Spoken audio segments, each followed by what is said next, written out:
वो कहते हैं ना, अगर किसी चीज़ को शिद्दत से चाहो तो पूरी कायनात तुम्हें उससे मिलाने में लग जाती है। तो ऐसी ही कुछ कहानी है अंजलि और वीर की। आज 4 साल बाद फिर वही आवाज़ सुनाई दी। हवा में फिर वही खुशबू थी, लेकिन सब कुछ बदल चुका था।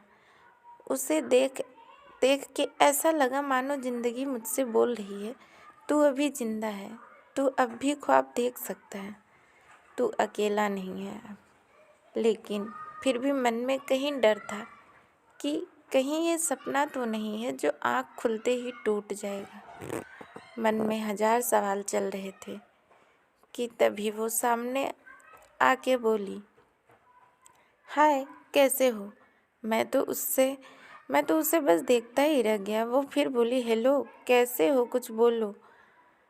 मैं हड़बड़ाहट में बोला, मैं ठीक हूँ, तुम कैसी हो। वो बोली, ठीक हूँ। तुम इस कंपनी में जॉब करते हो। मैंने कहा, हाँ।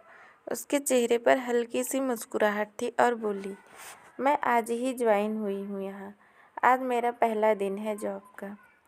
ये सुनकर मानो मेरे अंदर कहीं खुशी की लहर चल पड़ी, लेकिन मैं उससे वो खुशी बांट नहीं सकता था।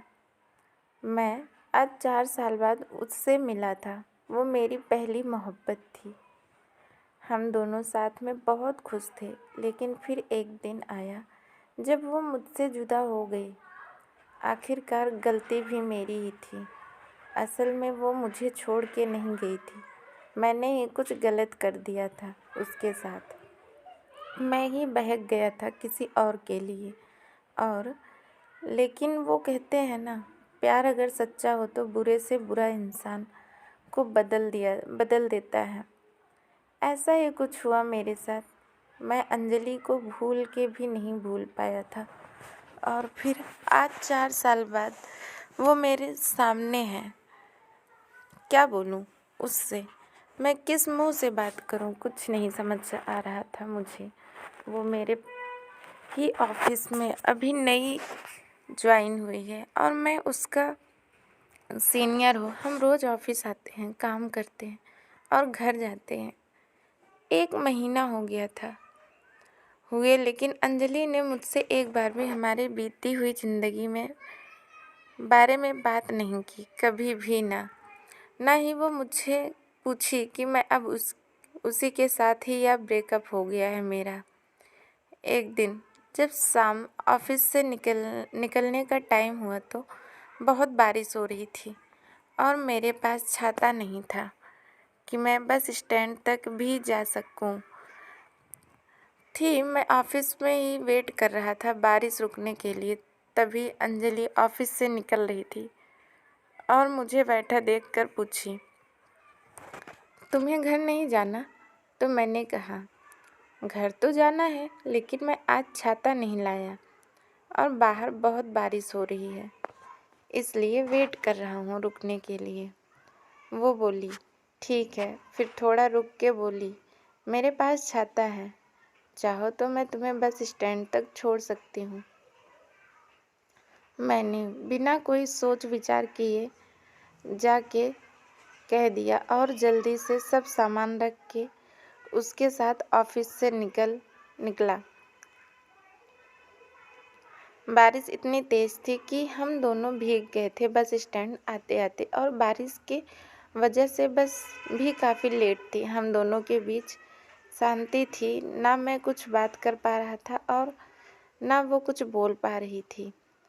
फिर भी मैंने ही हिम्मत जुटा के पूछा कि क्या तुम्हारी शादी हो गई। वो हंस पड़ी और बोली, नहीं। ये सुनकर मेरे दिल को जो खुशी हुई है मैं उसे बता भी नहीं सकता था। फिर कुछ देर बाद वो मुझसे पूछी, तुम्हारी हो गई। मैंने कहा नहीं। फिर थोड़ा रुक कर मुस्कुराते हुए पूछी, प्रीति का क्या हुआ। मैं थोड़ा शांत हो गया और बोला, हम साथ नहीं हैं। वो कुछ नहीं बोली, बस चुपचाप खड़ी थी। फिर मैंने बहुत हिम्मत जुटा के कहा कि अंजलि, मुझे माफ़ कर देना, मैंने तुम्हारे साथ बहुत गलत किया था। वो चुप ही थी, कुछ नहीं बोली। मैं भी चुप खड़ा था। फिर थोड़ी ही देर में बस आ गई और हम दोनों बस में गए। अगले दिन जब मैंने ऑफिस में अंजलि को देखा तो मुझे उससे पूछना था क्या सोचा उसने, मुझे माफ़ किया कि नहीं, कैसे बात करूं उससे। यही सब सोच रहा था कि वो मेरे केबिन में मुझे एक फ़ाइल देने आई। मैंने बिना कुछ सोचे उसे बोल दिया कि ऑफिस के बाद साथ में चलना, मुझे कुछ बात करनी है।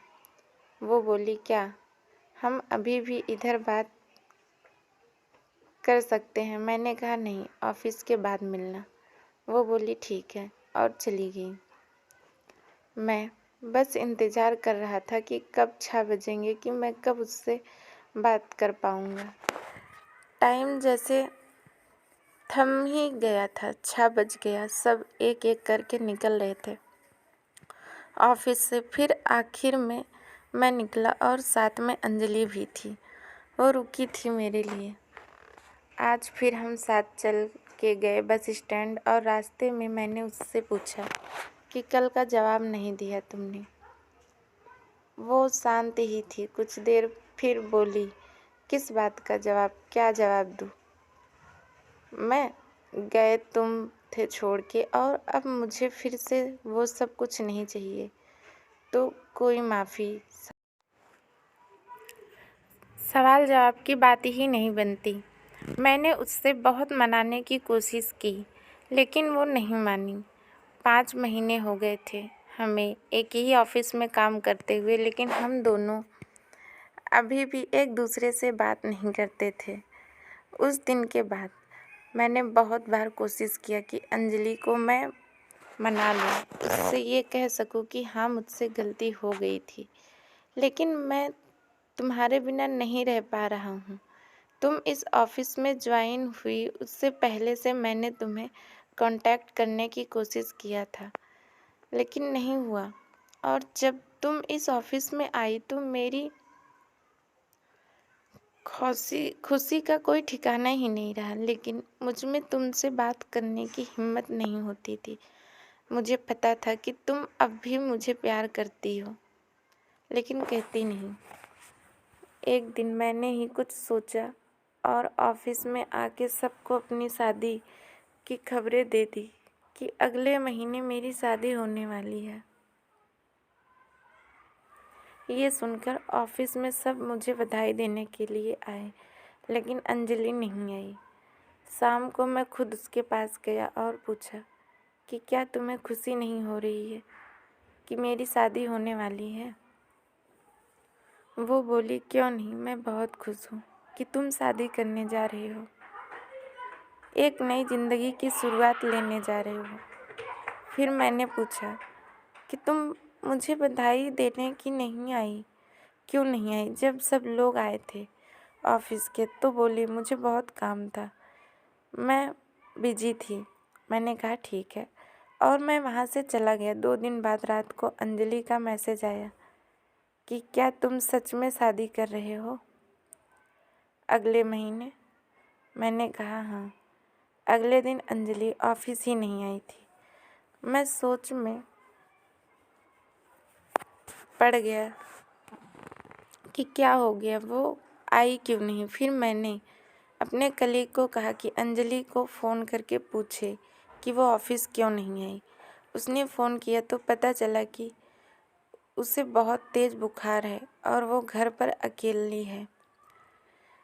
मैं तभी ऑफिस से निकल गया और उसके घर जाने के लिए रास्ते में मैंने फ़ोन करके उसके घर का पता पूछा और जितनी जल्दी हो सके वहाँ पहुँचा।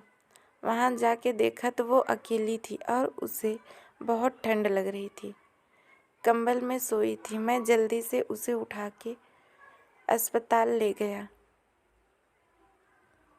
शाम तक उसका बुखार ठीक हुआ तो डॉक्टर ने उसे मिलने की इजाज़त दी। मैं उसके पास बैठा था, वो सो रही थी। मैंने उसका हाथ अपने हाथ में लिया, फिर धीरे से उसकी आँख खुली। वो मुझे ही बस देखे जा रही थी। मैंने धीरे से बोला कि नहीं हो रही है मेरी शादी अगले महीने। मैं शादी नहीं कर रहा हूँ। ये सुनते ही वो रोने लगी। मेरे भी आँख में आंसू आ गए। मैंने उसे गले लगा लिया और हम दोनों एक दूसरे को पकड़ के बहुत रोई।